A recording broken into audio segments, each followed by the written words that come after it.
ভারতীয় উপমহাদেশের ইতিহাসে এমন কিছু শাসক আছেন যাদের শাসনকাল শুধু যুদ্ধ জয় বা সাম্রাজ্য বিস্তারের জন্য নয়, বরং রাজদরবারের অন্তরালের ক্ষমতার রাজনীতির জন্যও স্মরণীয়। মুঘল সম্রাট জাহাঙ্গীর ছিলেন তেমনই একজন শাসক। তার আমলের সাম্রাজ্য যেমন শিল্প, সাহিত্য, চিত্রকলা ও স্থাপত্যে নতুন উচ্চতায় পৌঁছেছিল, তেমনি রাজদরবারের এক অসাধারণ নারীর উত্থান ইতিহাসের গতিপথ বদলে দিয়েছিল। তিনি ছিলেন সম্রাজ্ঞী নূরজাহান, যিনি কেবল জাহাঙ্গীরের প্রিয়তম স্ত্রী নন, বরং মুঘল সাম্রাজ্যের অন্যতম প্রভাবশালী রাজনৈতিক ব্যক্তিত্বে পরিণত হন। সম্রাট জাহাঙ্গীরের শাসনের শেষ ভাগে সাম্রাজ্যের গুরুত্বপূর্ণ সিদ্ধান্ত, উচ্চপদে নিয়োগ, কূটনীতি এবং দরবারের ক্ষমতার ভারসাম্যে সম্রাজ্ঞী নূরজাহানের প্রভাব ছিল অত্যন্ত গভীর। সম্রাট জাহাঙ্গীরের উপর প্রভাব বিস্তারের কারণে তাঁকে সিংহাসনের পেছনের শক্তি হিসেবে অভিহিত করা হয়। সম্রাট জাহাঙ্গীরের উপর সম্রাজ্ঞী নূরজাহানের মাত্রা অতিরিক্ত প্রভাবের ফলে সম্রাটের মর্যাদাহানি হয়। তাছাড়া সম্রাজ্ঞী নূরজাহানের গৃহীত কিছু পদক্ষেপের ফলে মুঘল সাম্রাজ্যে বিদ্রোহ বিশৃঙ্খলা ছড়িয়ে পড়ে। অবশেষে এই বিদ্রোহের ফলে সম্রাজ্ঞী নূরজাহানের পতন ঘটে। আজকের ভিডিও লেকচারে আমরা জানব মুঘল সম্রাট জাহাঙ্গীর এবং তার উপর সম্রাজ্ঞী নূরজাহানের প্রভাব সম্পর্কে। তাই ভিডিও লেকচারটি সম্পূর্ণ দেখুন, আর নতুন হলে আমাদের চ্যানেলটি সাবস্ক্রাইব এবং শেয়ার করে অন্যদের জানার সুযোগ করে দেওয়ার অনুরোধ থাকলো। আর আপনাদের সাথে আছি আমি মোহাম্মদ ইমরান হুসাইন। নুরউদ্দিন মোহাম্মদ জাহাঙ্গীর ছিলেন মুঘল সাম্রাজ্যের চতুর্থ সম্রাট। তার পিতা সম্রাট আকবর এবং মাতা ছিলেন রাজপুত রানী যোধবাই। একাধিক শিশু সন্তানের মৃত্যু হওয়ায় উত্তরাধিকার হিসেবে পুত্র সন্তান লাভের আশায় সম্রাট আকবর আজমিরে হজরত মঈনুদ্দিন চিশতির দরগা এবং ফতেপুর সিক্রির বিখ্যাত সাধক শেখ সেলিম চিশতির দরগাতে গিয়ে আল্লাহর কাছে প্রার্থনা করতেন। বহু সাধনার ফলে জাহাঙ্গীর জন্ম হওয়ায় তাঁকে a child of many prayers বলা হয়। সুফি সাধক সেলিম চিশতির নাম অনুসারে সম্রাট আকবর তার পুত্রের নামকরণ করেন সেলিম। স্নেহ ভরে তাঁকে শেখু বাবা বলেও ডাকতেন। 1605 খ্রিস্টাব্দে সম্রাট আকবরের মৃত্যুর পর তার পুত্র সেলিম নুরউদ্দিন মোহাম্মদ জাহাঙ্গীর উপাধি ধারণ করে সিংহাসন আরোহণ করেন এবং 1627 খ্রিস্টাব্দে তিনি আগ্রায় মৃত্যুবরণ করেন। সম্রাট জাহাঙ্গীর সিংহাসন আরোহণ করে নিরীহ মুসলিম প্রজাদের অভিযোগ শুনে এর প্রতিবিধানের উদ্দেশ্যে আগ্রার দুর্গের শাহবুরজি থেকে যমুনা নদীর তীরবর্তী একটি প্রস্তর স্তম্ভ পর্যন্ত 30 গজ লম্বা একটি ঘণ্টাযুক্ত ন্যায় শৃঙ্খল টানিয়ে দেন। যে কোনো ব্যক্তি এই শিকল টেনে অভিযোগ বিষয়ে সম্রাটের দৃষ্টি আকর্ষণ করলে সম্রাট তার প্রতিকারের ব্যবস্থা করতেন। সম্রাটের এই ঘণ্টা বেল অব জাস্টিস এবং শিকল ঘণ্টা বা চেইন অব জাস্টিস নামে পরিচিত। শাসন ব্যবস্থায় অনাচার রোধ, শৃঙ্খলা ও জননিরাপত্তা রক্ষায় মুঘল সম্রাট জাহাঙ্গীর 12টি বিধি জারি করেন, যা দস্তুরুল আমল নামে পরিচিত। সম্রাট জাহাঙ্গীরের শাসনামলে সাম্রাজ্যে নানা ধরনের বিশৃঙ্খলা ও অরাজকতা দেখা দিয়েছিল। এই অবস্থা থেকে উত্তরণের জন্য তিনি কিছু আইনি বিধান চালু করেন।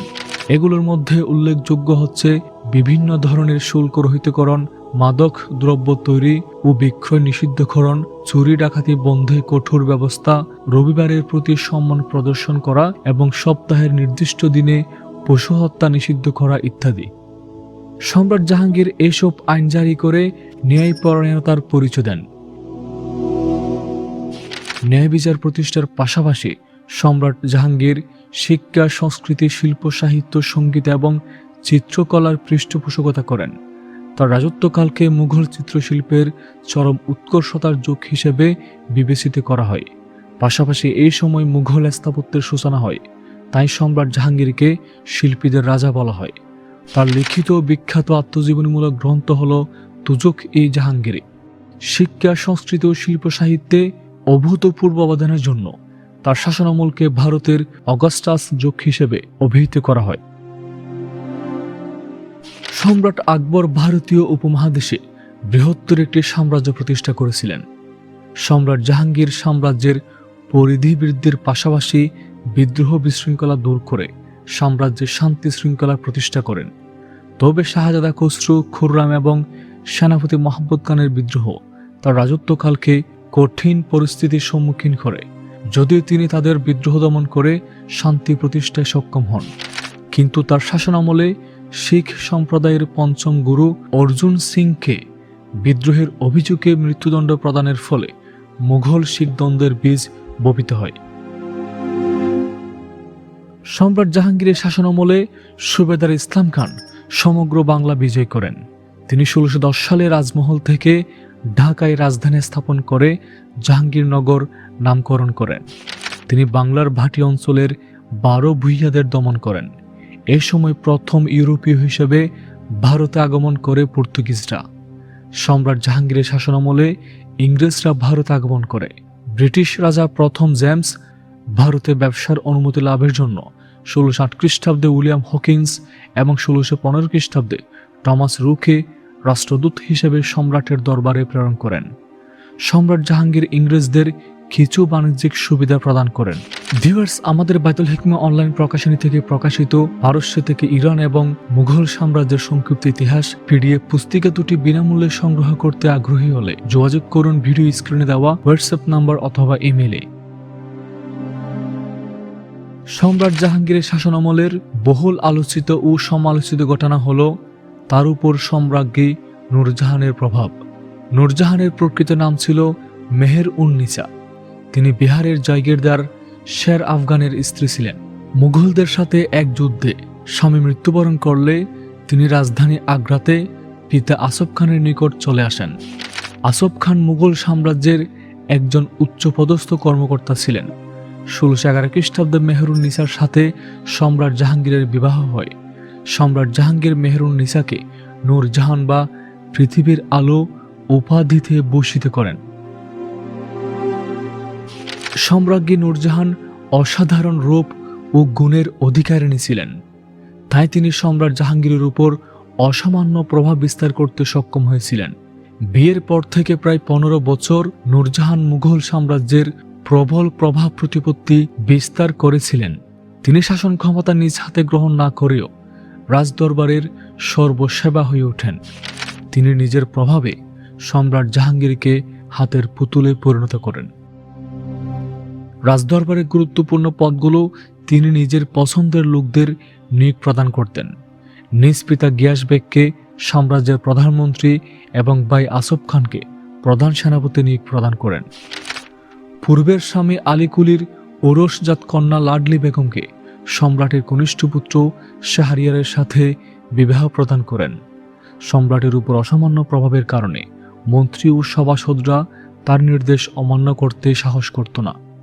এক কথায় তিনি পর্দার আড়ালে প্রকৃত ক্ষমতার অধিকারী হন। তাই ঐতিহাসিক স্মিথ তাকে সিংহাসনের পেছনে শক্তি হিসেবে অভিহিত করেন। সম্রাজ্ঞী নূরজাহান অসামান্য রূপবতী, বুদ্ধিমতী ও বহুমুখী প্রতিভার অধিকারী ছিলেন। তিনি যে কোনো জটিল রাজনৈতিক বা কূটনৈতিক সমস্যা সহজেই সমাধান করে দিতে পারতেন।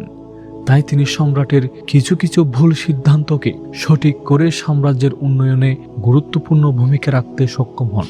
সম্রাজ্ঞী নূরজাহান অত্যন্ত দক্ষতার সাথে রাষ্ট্র পরিচালনা করতেন। তবে সম্রাট জাহাঙ্গীরের উপর নূরজাহানের প্রভাবের কিছু নেতিবাচক দিক ছিল।